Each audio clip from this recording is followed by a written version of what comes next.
So ayan, aalis na kami. Kumauna ka.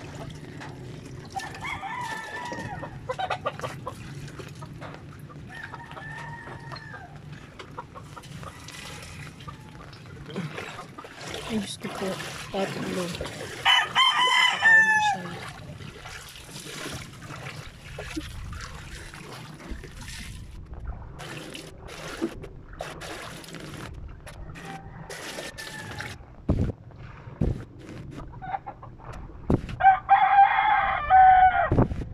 So, hindi ako makakapaglaba pa sa amin. Baka siguro bukas na. Ano kami susuotin? Isang linggo. Malalim dito. Bedine ko dada. Malalim nga dito. Diyos ko! O, diba? Malalim daw dun. Sa totoo lang, pakatagal ko na dito. Pakasyong ako pa rin talaga pag nagdadating. So, ayan.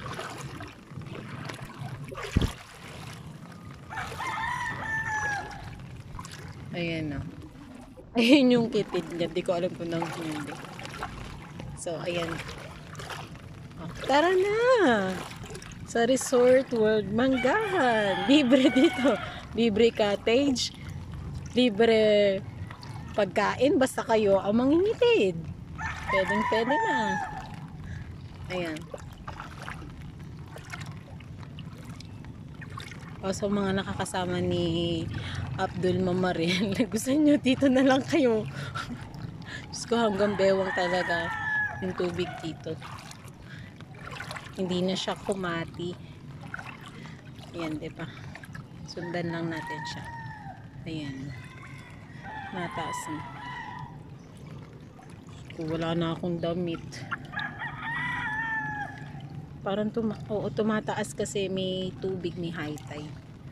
Pero mababa lang naman yung high tide kung tutuusin. Ang naging problema lang dito ay yung pagpapakawalanan. So may sinaing ako dun dahil nag-vlog kami. Hindi ko na alam kung anong nangyari sa sinaing. Kasalanan mo yan. Pinag-vlog-vlog mo ko eh. Pinag-video-video mo ko. So, ayan. Ayan. Ayan ang itsura ng manggahan. Ayan.